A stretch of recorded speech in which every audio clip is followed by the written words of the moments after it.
Double it over. Yeah, you lock her in. Lock in your seatbelt, say B for the time. Oh my goodness. But these bathrooms are amazing, and I'll show you why.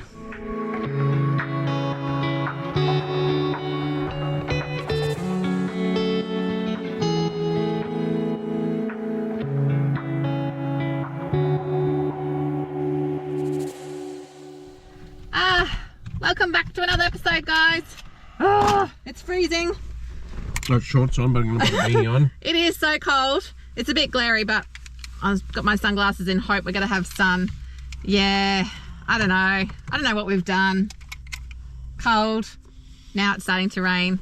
We are in Broken Hill in New South Wales. It's, I reckon, one of the biggest old mining towns. Start her up. Put the heater on. What's her temperature? It's too cold to work. Anyway. 6 degrees. 6. Are you serious? 6 degrees. We've waited until lunchtime for things to warm up, but it ain't really warming up. So Mr. B's decided to take me out. But on a quick side note, because there's been a lot of, I don't know, car thefts. Not so much where we've been. Oh, sorry, it's popped up now to 15. Oh, thank goodness for that. But, you know, people ask us about how do you keep your car safe, how do you keep you safe. Tell them about our bloomin' steering wheel lock. So this is for a company in America called Top. Yeah, it's been a beauty. It's like a seatbelt clicker. Yep.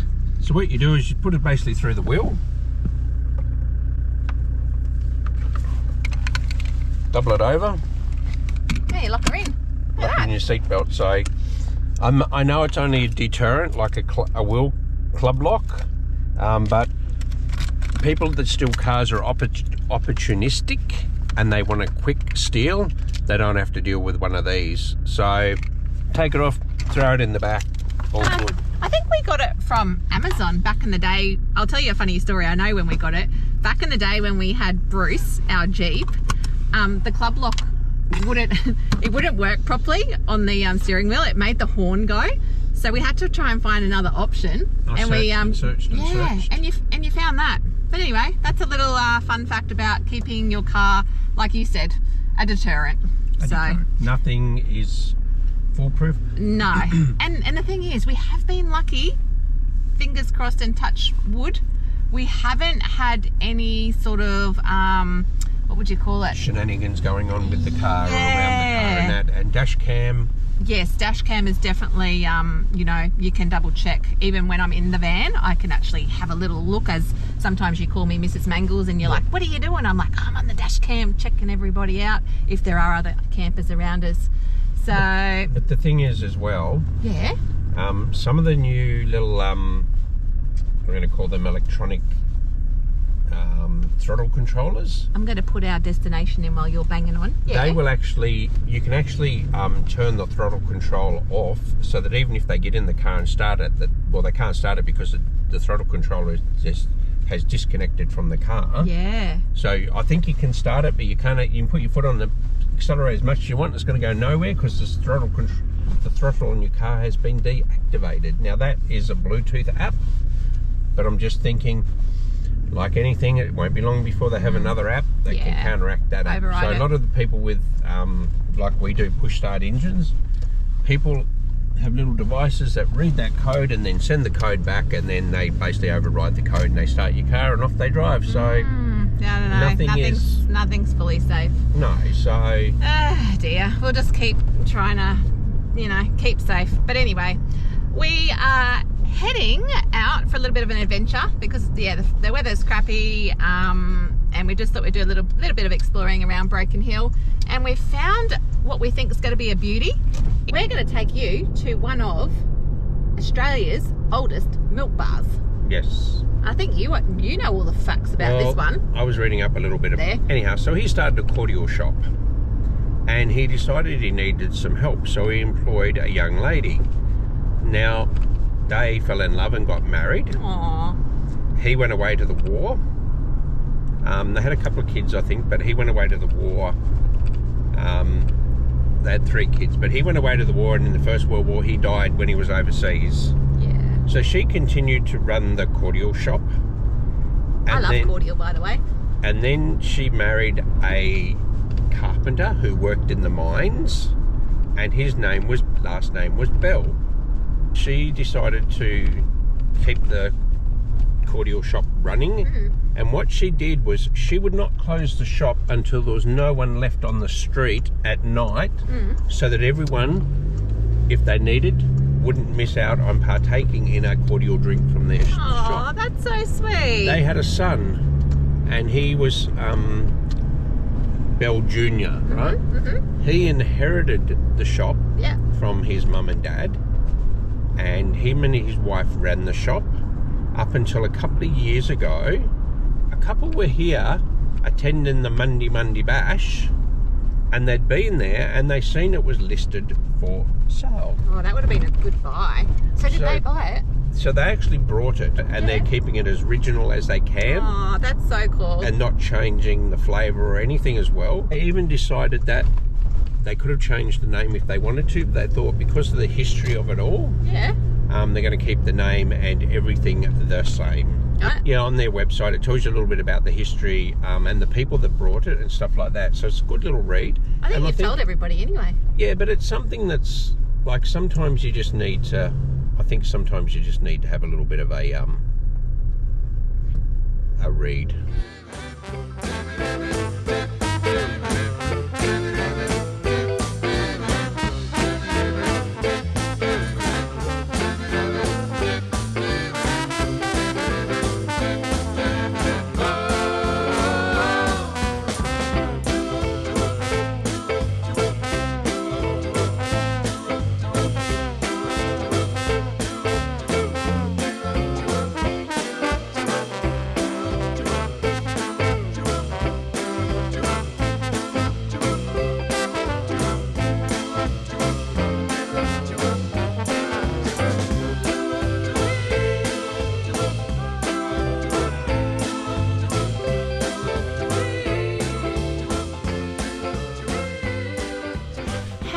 Your thick shake. It was amazing. So I had the White Knight. If no one knows what White Knight is, it's a traditional old school chocolate. A little bit of licorice, chocolate. Tasted just like it, gotta say. I did, and it was so thick. Like your spoon didn't even move. And that's what I like about a thick shake, old school ones. They're thick. These ones you get sometimes these days, or too runny. Too watery, too runny. You could have eaten that with a fork, let alone getting a spoon. Yeah, but it was the bomb. I had a Mars bar milkshake and it was beautiful, and I've got to say the staff in there were absolutely lovely. So yeah, if you're definitely in Broken Hill, it was a little bit hard to do a lot of filming in there because we do like to respect people around us as well, and they were all enjoying their milkshakes and thick shakes, so we had a yarn. But we really enjoyed that. Yeah, the weather's not gotten any better, so I might just see where we end up or what we end up doing, and fingers crossed the weather gets better.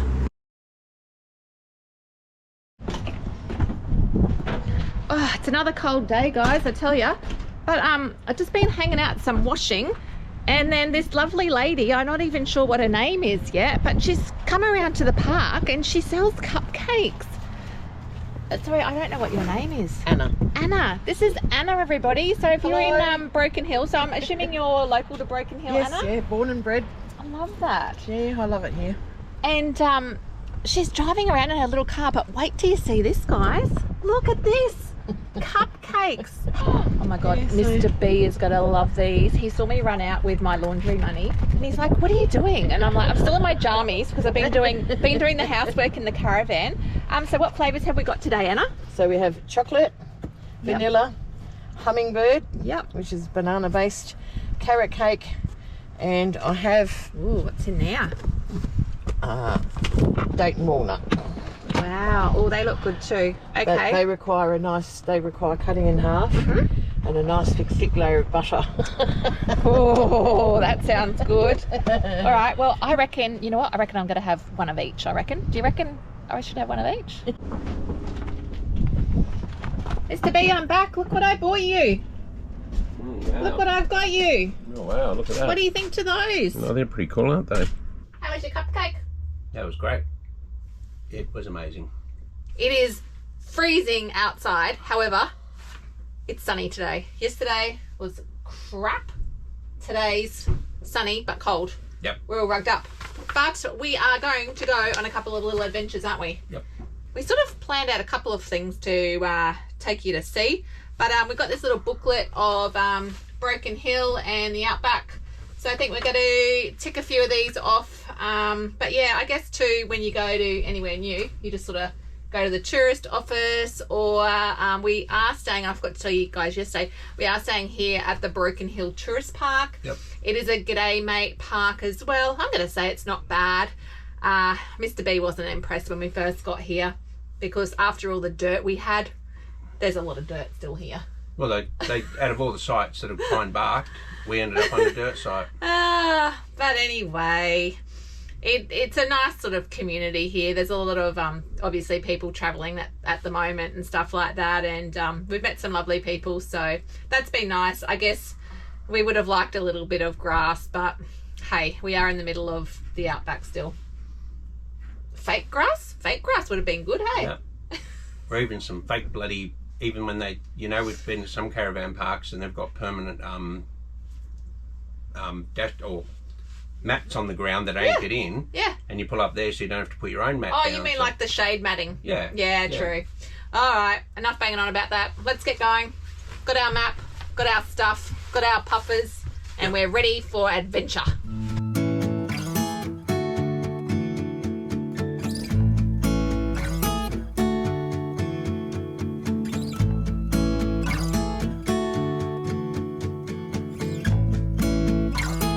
We're just on our way up to the memorial for the miners, and these are the crazy goats. They are everywhere. They just wander around. As long as they don't come near the Hilux, I don't care.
Going to take you for a little wander up to the Miners Memorial.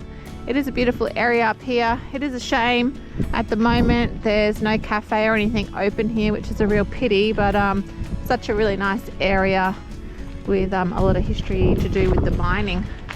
Did you have any facts that you learnt on the area at all, Mr. B?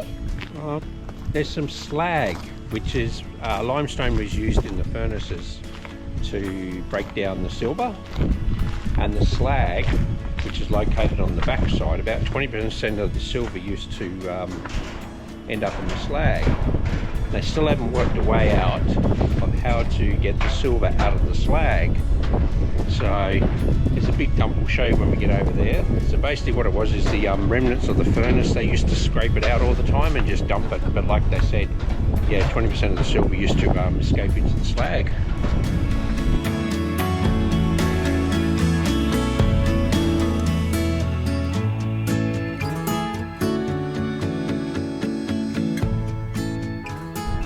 This is the black slag that we were just talking about, and we have learnt that possibly $80 million worth of silver just sitting there in the slag.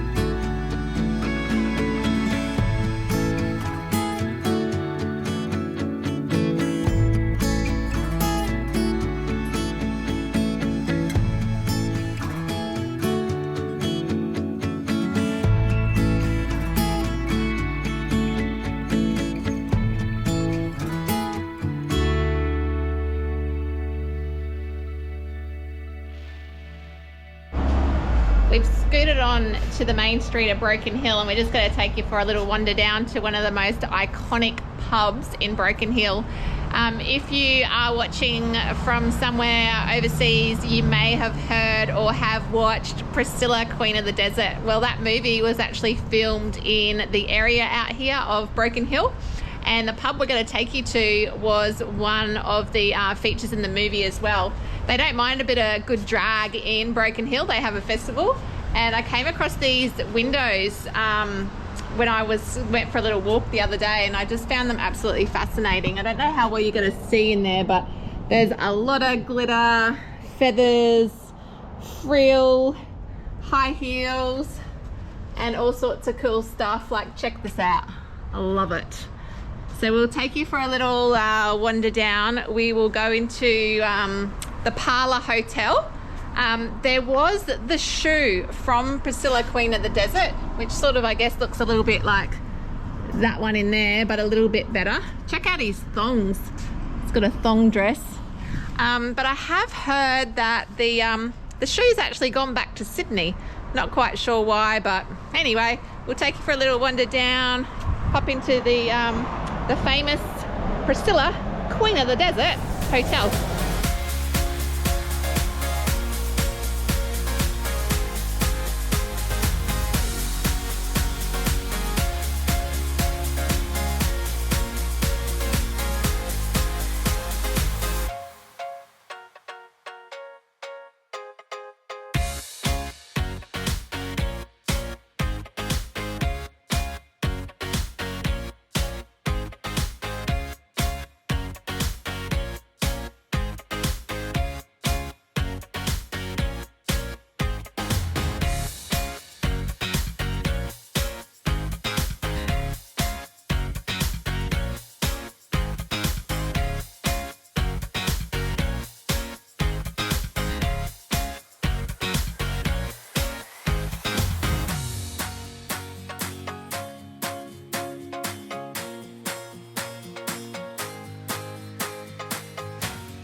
Broken Hill, it's actually quite a nice town.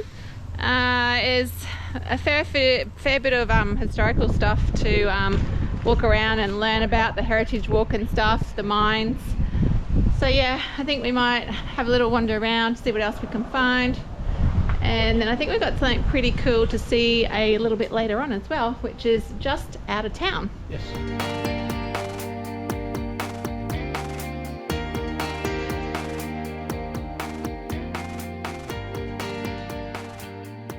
The artist of the big picture is Peter Anderson. He was born in Broken Hill and has spent much of his youth exploring the rugged beauty of the Australian outback. How good was the big picture? That was pretty impressive, actually. Yeah, that was amazing.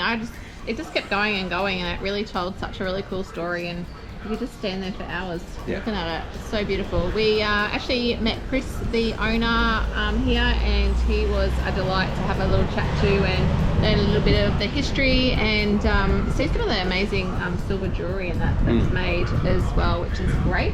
We haven't left empty-handed. We have got Broken Hill chocolate, and I think we're going to press on to where we're going now, somewhere. Yeah. I don't know where we're going.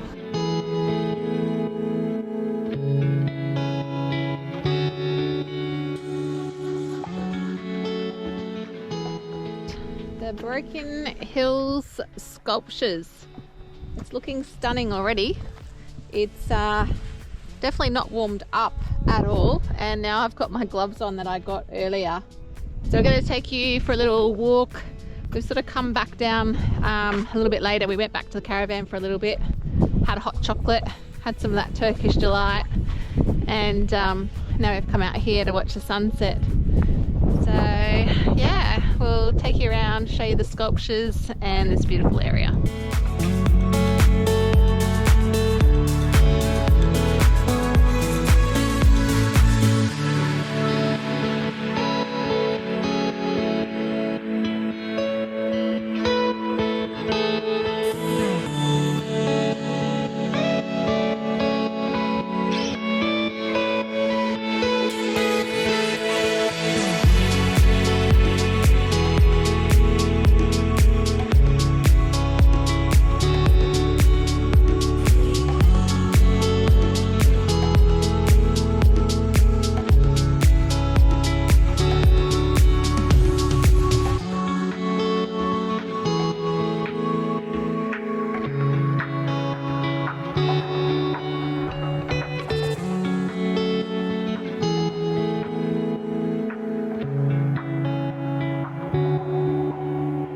We're just leaving the sculptures of Broken Hill in the living desert. It's absolutely stunning, but just as we drive past, I'll just quickly flick around and show you can actually camp here.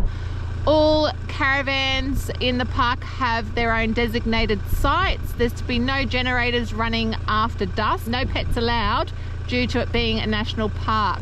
If you were wanting to stay here, I would definitely recommend jumping online. I don't have all the full details. We're thinking it's probably going to be anything between, I don't know, $6, $15 or something like that. I could be wrong. It could be completely free. I'm thinking not, because they always want to make money parks. Yeah, usually with the New South Wales camping though, it usually costs you $6.60 to do a booking. Yeah. Which is a booking fee. We've stayed in the down in the Sapphire Coast, we did a couple of the parks. Yeah, but down in the there. snow as well, there was no camping fees overnight apart from the $6.60 booking. Correct. It was just the one booking fee, which that's what we're getting at. Oh my goodness, I think my brain's frozen. Yeah, so you book, you get online, you pay your $6.60, and that is your booking fee for the time.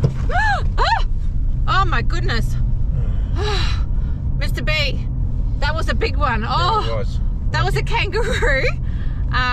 Yeah, we just came up here for sunset. That was a big one. I'm going to see if I can grab that on the dash cam.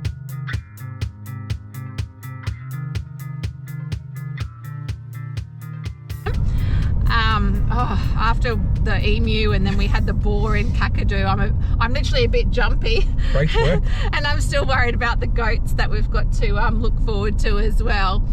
Oh, a bit rattled now, sorry. Yeah, highly recommend going up there for a look. Absolutely stunning. It is strictly a no droning zone, so you need to respect the area that you go and visit, and we are all about respecting you know, rules and regulations. So unfortunately that park, no drone footage, but it was just spectacular to have a look at it. If you're not very arty like me, go in with an open mind. They do tell you what the sculpture is supposed to represent. A couple I just went,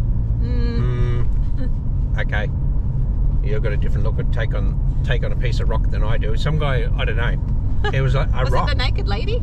No, it was just a rock that he put there, and he goes, I believe this is what it represented, so that's what it represented. But you saw one and you said it was meant to be a naked lady. Yeah, a lady laying on her back with her breasts exposed, and indigenous animals were in the middle of it. But I don't know, the indigenous animal was a kangaroo with its little arm holding a baby kangaroo. I've never seen an indigenous picture before like that, but hey, art is whatever you want it to be. Absolutely. I'm a living modern art masterpiece, so it gets sometimes. Yes, that's exactly right. But anyway, in saying that, we've got some more art to go look at, but I reckon we've done enough for today. We've got to warm up, thaw out. Oh yeah. Is your brain hurting from the cold? Like a brain freeze, but without the ice cream. Without your Zupa Duper or your ice cream. On that note, I reckon we're going to call it quits for today, Let's hope that we've got another cracker day, because the first day we started with you guys around Broken Hill, it was absolute terrible, but today has been nice but very icy. So I reckon over and out, and you'll see us in the morning. I don't know if we're going to get cupcakes again like we did today. No, we've got a couple of little things to look at tomorrow. And some more art. And some more art. And then we're going to get ready to pack up. And we'll be on the move. As we move again. Yeah, all right. So, nighty nights, guys. See you tomorrow. Catch you in the morning.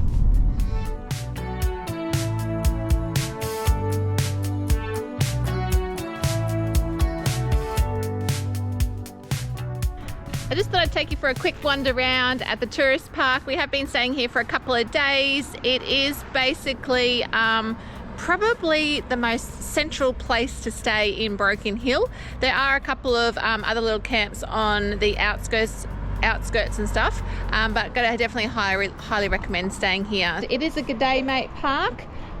We are members of G'day and the Big Four. I'm going to say definitely become members. It's around about $50 for 2 years, but that does give you around about 10% off for all your stays anywhere around Australia. That does also include cabins. So if for some reason, you know, you want to glamp or something like that, they have a couple of different cabins here as well. You've got like your donga style, then you've got your more bougie 2 bedrooms, so forth. So I'll take you for a little bit of a wander around at the main office as well. It's just an easy check-in. They do provide here ice, gas. The ladies here are amazing with all your tourist and local information. So if you're not sure, if you want to do a few activities or something like that, definitely be sure to ask. But yeah, there's a fair bit to do in Broken Hill. You've got there you go, a little tour bus driving past now. There's a couple of different tours that you can do of the mining, the local area. So yeah, you can pick and choose what you want to do.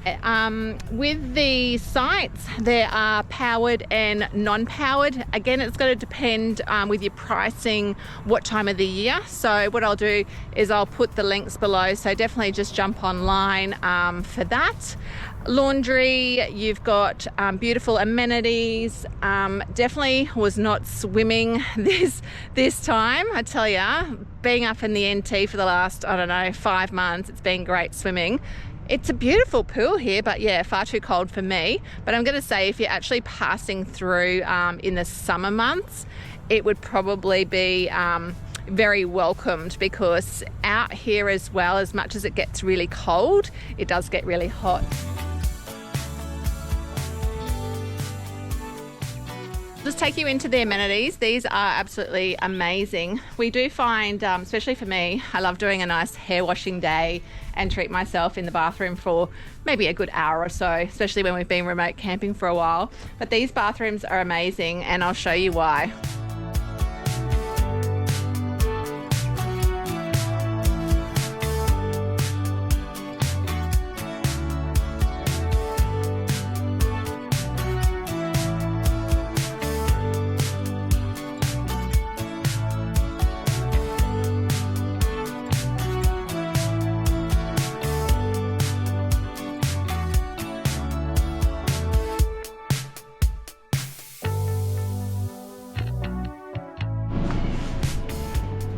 How good are those bathrooms, right?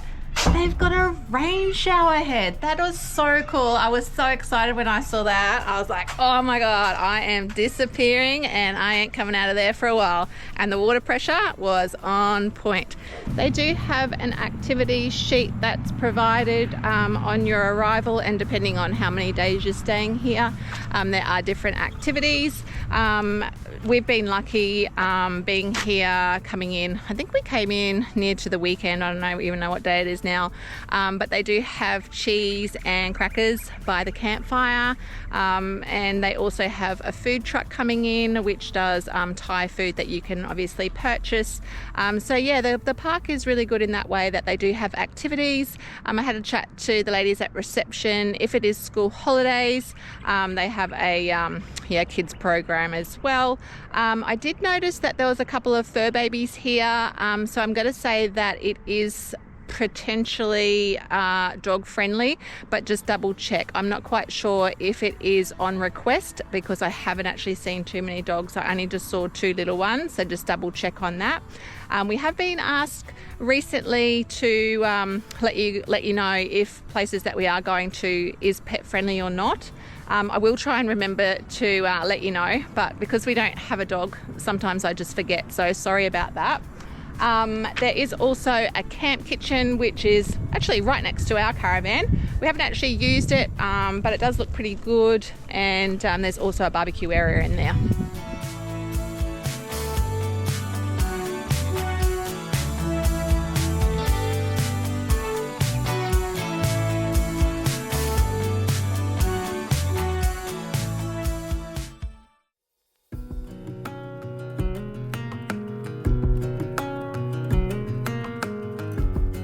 We thought we'd just do a little bit of an afternoon visit across to Pro Hart's Gallery.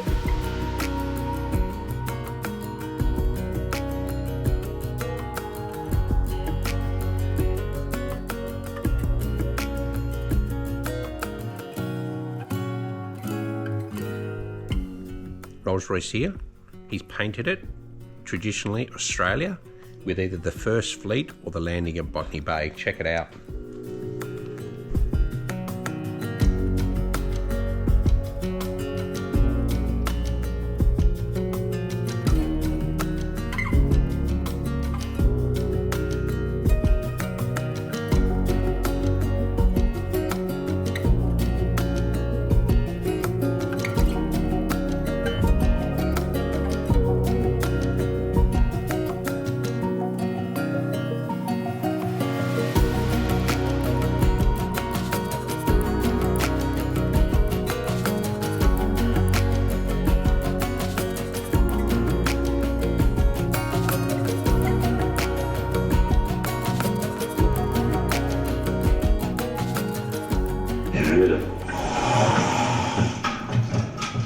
So it'll keep its good looks for years. Oh, looking good. Finito. DuPont Stainmaster Extra Life. The art of keeping a carpet looking good. Stainmaster now has a new level of stain protection called Repel. It repels spills and dirt, preventing stains. In fact, most food or drink just won't stick to it.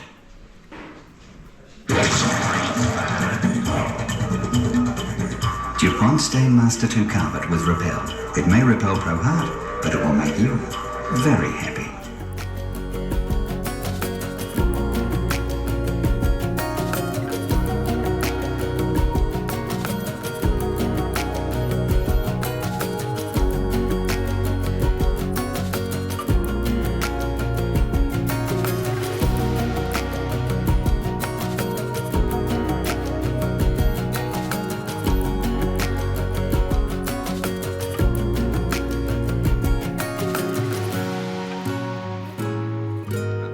So we went to Pro Hart Gallery today and museum, and I've got to say I was actually pretty surprised and impressed. What an amazing man.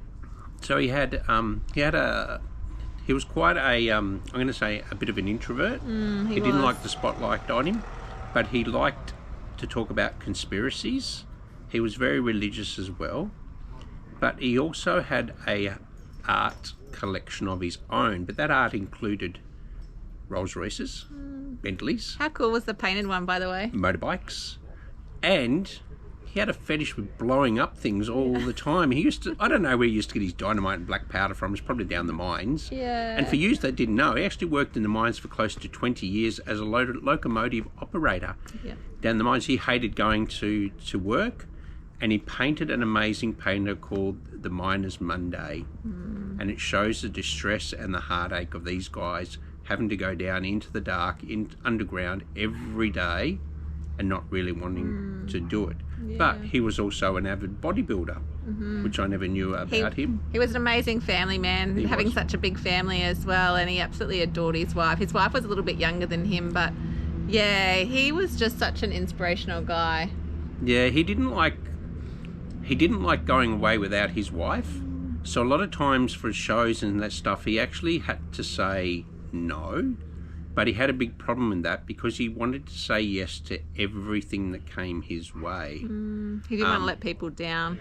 But he was people. always, when they made decisions, it was always a wife and husband decision. I think they were the good old traditional couple. Yeah, but he loved art. He was never, he never studied, and he was never qualified in anything, but he loved art, and art seemed to be his life. So he also taught himself how to play an organ. How cool was that organ too, by the way?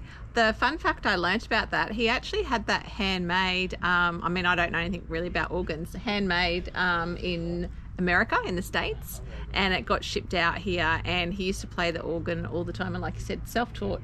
But we watched the video, and there's an amazing picture of him playing the organ with Peter Allen standing there with a paintbrush. That's so cool.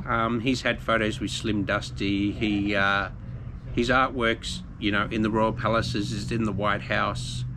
Amazing. You know, and people,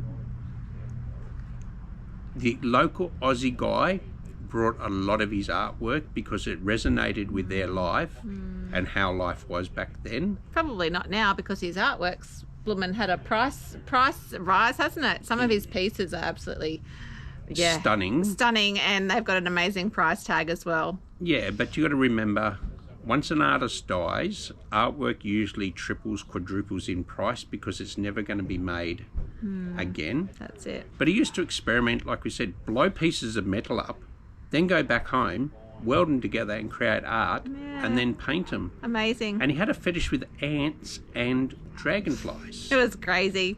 So I'm going to say, guys, if you are thinking of coming out to Broken Hill, definitely go. It's just $5 admission and $3 for pensioners or concessions. Definitely worth it. Highly recommend. And I think too, we do like that sort of side of unique things. So for us to go and visit Pro Hart's resting place at the cemetery was something as well, was something of interest for us. But I'm going to say go and have a look at it. Broken Hill has been great, but unfortunately we've got to say goodbye. We do. We've got other adventures to go on, and we can't just keep going on about the same place we've been. So we're actually moving tomorrow to a new location. Yeah, so we hope you've liked this bit of a, like I say, the last couple of episodes, bit of a slap together, whatever, just how things have been rolling lately. And what do you always say, Mr. B? Go on adventures, have fun. When out there, especially with Australian wildlife, please always be safe.